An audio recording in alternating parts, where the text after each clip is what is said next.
Welcome back, everybody. Lights out in the pace car. In fact, it's in pit lane, and Ian James into the VP Racing Fuels acceleration zone.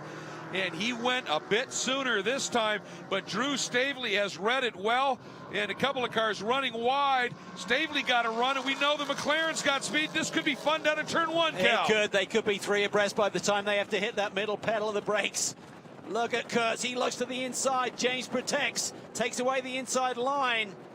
Stavely's going to try and sweep. He does around Kurtz. Can he put anything on the Panos? Tries the over-under. James covered that beautifully. Look at Stacy. He's looking to the inside as the leaders duke it out. Nate has just been on form in this one, but Stavely just relentless in his attack here. Pushing hard. Look at Lawson Aschenbach. Watching what was going on elsewhere, he's done it again, folks. Lawson Aschenbach up into fifth. Flicks to the outside as Stacy takes away the inside line. Can he do the undercut here? On the power early, Lawson Aschenbach trying to make a move on Nate Stacy. Side by side as they head to the right hand of turn 6. And look at Jensen saying, I'm going to follow Nate, try and freeze Lawson on the outside. He does. Yeah. Little touch there, maybe. Possibly. Did Lawson get the power on early enough to protect that position? Jensen still to the inside. Lawson's got the outside line. Ooh, through witchcraft. Has to give it up. You better do some magic. Oh, no, here. What a move! Wow. Then look at Jensen saying, I'm staying put too. They're way over the curb. Contact, Jensen spins. Lawson bounces off of the other curb down into bad attitude. Well, when you run those curves through the attitude, suddenly it really unsettles the car. Watch it here. And he had to go there. Suddenly just couldn't quite keep it together, and Lawson comes back online, and Jensen is there. I think Lawson thought he declared him. I think so, too.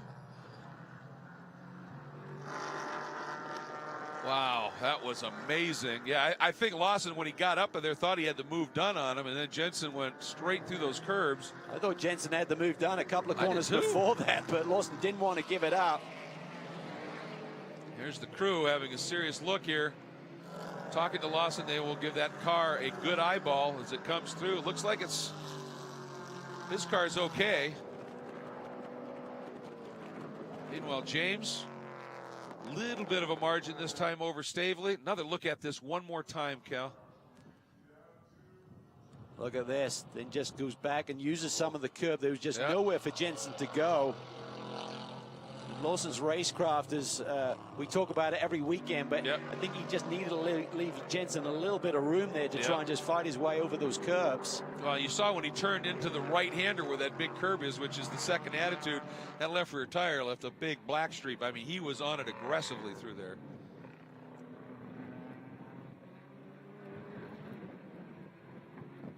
Working their way out of Black Rock Hairpin, heading back toward the Stansbury Mountains into the double right-hand turn 6 complex. Settle down a little bit here at the front. James seems to be under control here now. We've had that little reset, maybe a chance to cool off his Pirellis. Stavely, a brilliant job there making that sweep around Kurtz once they got down into turn 1. That's exactly what I was wondering. I mean, we had talked about the fact that Stavely hounding that Panos, using the tires up in that caution, may have, been exactly what James needed, possibly. Yep. Seems to be working out that way. 3 minutes to go. See if Nate has anything in that green and black Porsche from Flying Lizard for that orange and white Global Motorsports Group CrowdStrike McLaren. It's going to be a couple of laps to go. I don't think they're going to see the white flag this time by. Too tight on the clock. So they'll get this one. Basically 2 laps plus these corners to go to finish out this race. So Kurtz leads GTSA still with that moment by Jensen. And that spin, he's dropped back. Second once again is Frank Gannett. What a story. That's the TV and Lacey Janetta in the 24. Again, not a very experienced racer, but clearly has some skills. Adam Merzon having one of his best races of the season in the 017 Kaysen Porsche up into 3rd. That's the GTSA story. James, Stavely, and Stacy right now, top 3 in GT. With Aschenbach, a very handy 4th in terms of some points.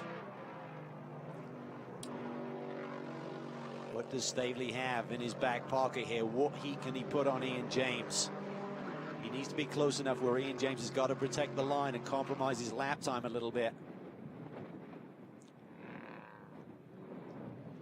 Getting confirmation, as you suspected, Cal. White flag this time by the way, Martin Barkey has come back up. He's 11th overall, but 5th in the GTS category, and he's got Jensen, Young, Beaufet in front of him. Unfortunately, he's about 7 seconds behind them. I don't think he's got enough time to make up more ground at this stage. But James, yeah, with that caution, Cal, he's just played his hand beautifully here. He's stretching that margin just a little bit. Yeah, a little bit of traffic up ahead. Let's see if that plays into being a factor here before we see the checkered flag. But very disciplined run here by Ian James. Got the move early. Just trying to control this race, manage his tires. They've had some things that are thrown at them since the last round of the championship. A little bit less restricted, a little bit less power effectively, a bit more weight on that Panos, but the team keeps adjusting. Very strong package right now. Impressive run, and if he holds on here, by my calculation, it's going to be his 4th victory in 6 rounds, 6 races, and his 6th straight podium. He was look at this, Stabley is really close. Oh man, did he get through? He gets through that section of track so well. Tom Milner nods his head. He's liking what he's seeing so far. There's the white flag, so this is the only chance for Stabley. He's got to get it done on this lap. Well, he's quick through these sweepers, Greg. This is where the Ginetta really excels. But it's tough to pass through here as well unless the guy in front of you makes a mistake. And we haven't seen one from Ian James in a long time. He's not prone to that, is he? Through turn 2. I think for Ian James, he knows that he's got a mile or two an hour in speed down that front straightaway. That means he didn't have to protect into turn 1 and just focus on hitting his marks. Right. Getting through here cleanly. And I think he's got enough of a buffer now. He doesn't have to defend into the hairpin. That is crucial. And he really runs a much shallower line, but I think it's just because that the Panos likes it. It seems like through this section that the Panos, in terms of the transmission and the gear ratio, it really seems to be in his sweet spot. It really accelerates so well off of this corner. And this is where he seems to gap that Ginetta a little bit. Kurt's still right there. He's got a little bit of a buffer back to Stacy. I'm sure Nate would like an overall podium, but right now he's got a class podium, and must have been a little rare for him this year. I think he's probably on the radio being instructed, don't take risks, bring it home. You've got a 3rd right now in class. He's running that points chase as well. He sure is. He's not that far away from Martin Barkey. Nate Stacey currently 4th in the points, and he's got really close here to George Kurtz. Yeah, he has.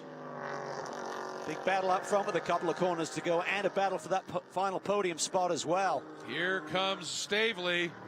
So quick through here. What is he going to do into the final turn? This is release. James tight to the inside. Staveley up on that little bit of banking, turns it down. But once you get in a straight line, it should be the Panos and Ian James and Panos and the Avezzano GT. And the battle for 3rd overall. And at the line, oh, it is Stacy according to scoring. But the margin absolutely minuscule. Wow, what a run. Happened right at the end. Stacy figured a way around. Fantastic run for Nate Stacy. But as we talked about, for the Panos team, the Avezzano GT and Ian James, what a run they have put on here. Watch it again at the back. Off the final corner, Stacy gets the position. He tries to defend. Kurtz tries to go the other way and just misses out at the line. Boy, Nate found a way to get by on that last lap. That's tremendous. Good for him. That's the kind of race Nate Stacy needed. You know, as we've talked about previously, you tend to forget the kid's 17. You know, he started racing at 14 in this championship in Touring Car B. Here's how that pass happened, Cal. Look at that, so close. Kurtz just slips a little bit. He has a moment. Stacy pounces. And that McLaren, George Kurtz back on the gas. Wild stuff to the finish line. That was spectacular. Great racing throughout the field. And again, congratulations to George Kurtz and that GMG CrowdStrike McLaren GTSA driver. Led overall for a portion of this race. 4th overall in the run order. And his 6th straight win in GTSA. Impressive. All right, here's a look at the overall results here. James, Staveley, and Stacy on your podium. And Kurtz and Aschenbach. Kurtz with the win in GTSA. Frank Gannett second in GTSA. And Adam Merzon, a fabulous run to third in the case at Porsche. Well done by all of those drivers.